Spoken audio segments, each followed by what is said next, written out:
Hello everybody and welcome to a new series. What if Jonathan Kent or Superboy was in My Hero Academia? This series was asked by you guys and is a modification of my idea of what if Clark Kent was in My Hero Academia. And it will kind of follow along the footsteps of my first series that I made for this channel, What if Peter Parker was in My Hero Academia. Go check it out if you want to. There are 25 parts of that and there will be a link to that in the annotation above. But in this case with the DC universe, adding some different things along the way from the main version of events. If you're new around here, please make sure to hit that subscribe button, and if you enjoy, please hit that like button. And if you want to see this series continue. Okay, so before I start, I want to explain some things. Jonathan Kent is born as the son of the Beacon of Hope, one of the greatest heroes to ever exist. The #1 hero of America, Superman, less commonly known as Clark Kent, and a very successful reporter, Lois Lane. John grows up in Kansas since Clark wants him to learn the same values he learned from his parents, and his powers manifest at around age 12, when he was playing in the fields and accidentally hit a bird with his heat vision. Since then, his father has helped John practice. John's father, Superman, wants John to go to UA since it's one of the best schools in the world. Well, one of the best schools with a hero course in the world. And it's the one where both him, like Superman, and the symbol of peace went to. Superman writes a letter of recommendation for his son, but since he is too busy saving people and being a hero, he misses the deadline to send it in. So John has to take place in the regular UA entrance exam. So about 5 months or so after the letter fiasco, Superman flies his son over to UA. At this point, John's powers have grown a bit. He's, he's 15, and his powers have grown to enhance strength, agility, speed, plus the heat vision. Superman drops John in the city of UA and says, "Sorry son, but I gotta go, there is a problem overseas."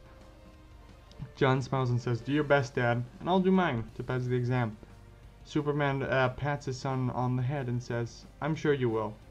John says, "You know, I'm a little old for pats on the head." Superman starts flying away and says, "I'm sure you are," and he rockets into the horizon. John then makes his way to UA. He enters the gates, and in the distance he sees a boy with green hair that just tripped. John is about to react to rush next to the boy and help him up. But before he can, somebody else caught the boy using their quirk. John then ignores the situation and starts mentally preparing himself for the exam. A bit later, President Mike says, "What up, UA candidates? Thanks for tuning in to me, your school DJ. Come on, let's hear ya." And nobody says anything. Silence fills the room. President Mike says, "Keeping it mellow, huh? That's fine. I'll skip straight to the main show. Let's talk about how this practical exam is going to go down, okay? Are you ready? Yeah?" And nobody answers. A mumbling can be heard in the crowd, though. President Mike continues, "Like your application said, today you will be you rocking boys and girls will be out there conducting 10-minute mock battles in suburban settings. Get ready. After I drop the mic here, you'll go to your specific battle centers. Sound good?" And again, nobody answers. President Mike then screams, "Okay." John looks at his exam ticket. The examining number is 0602. And his battle center is E. President Mike then continues his explanation. Okay, let's check out our targets. There are 3 types of faux villains in every battle center. You'll earn points based on their level of difficulty, so better choose wisely. Your goal in this trial is to use your quirks to raise your score by shredding these faux villains like a mid-song guitar solo. But check it. Make sure you're keeping things heroic. Attacking other examinees is a UA no-no, you dig? A student wearing glasses and with blue hair stands up saying, "Excuse me, sir, but I have a question." President Mike says, President Mike says, "Hit me!" The student with the glasses then says, "On the printout, you've listed 4 types of villains, not 3. With all due respect, if this is an error on official UA material, it is shameful. We are exemplary students and we expect the best from Japan's most notable school. A mistake such as this won't do. Additionally, you with the unkempt hair." He points at a boy with green hair and continues, "You've been muttering this entire time. Stop that. If you can't bother to take this seriously, then leave. You're distracting the rest of us." Some of the cannons start laughing a bit. John thinks, he was muttering? But it wasn't that bad. No reason to be that harsh with that kid. President Mike then says, alright, examinee number 7111. Thanks for calling in with your request. The 4th villain type is worth 0 points. That guy's just an obstacle we'll be throwing in your way. There's one in every battle center.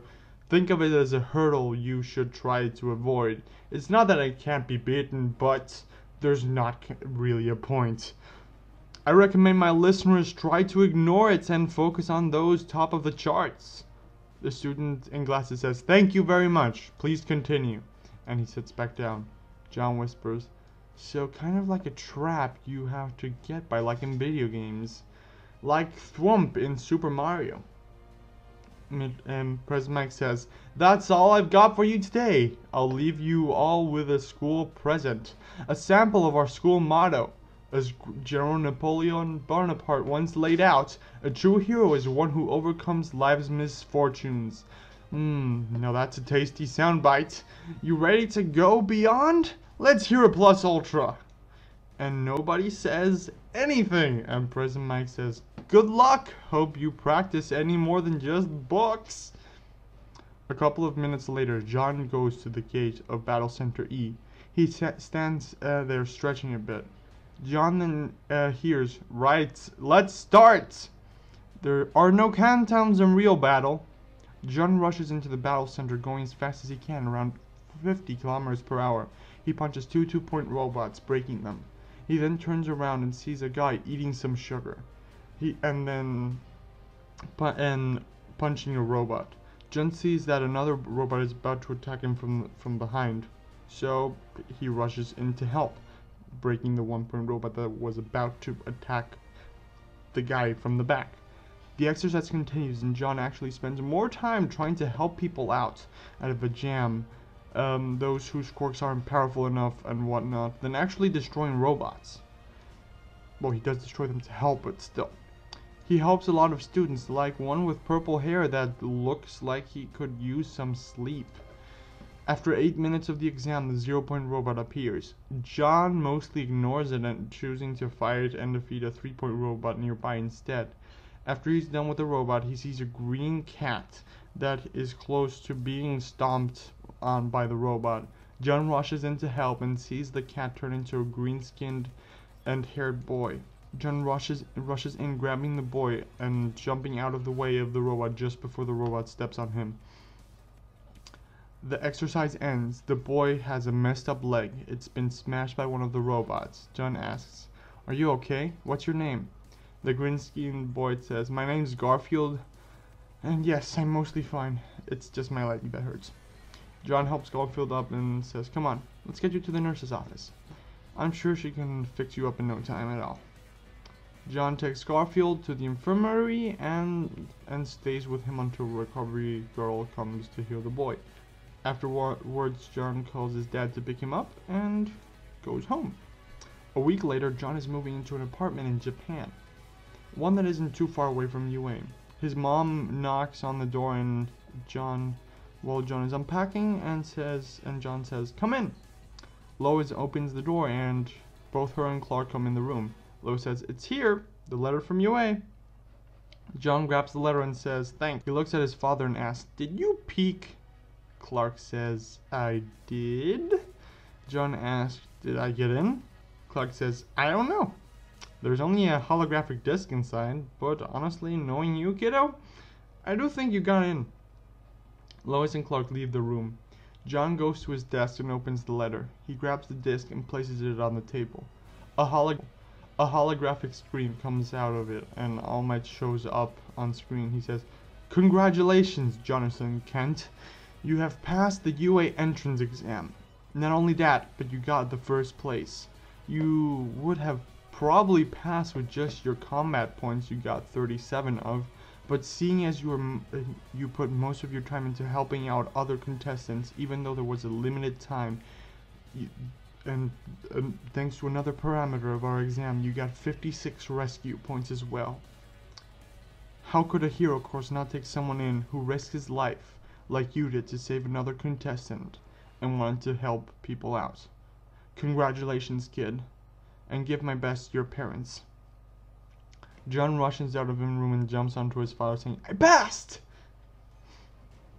Anyway, I'm going to leave this one here for today. I hope you all enjoyed this episode, and if you did and want more, make sure to hit that like button. If you're new, please consider subscribing as always.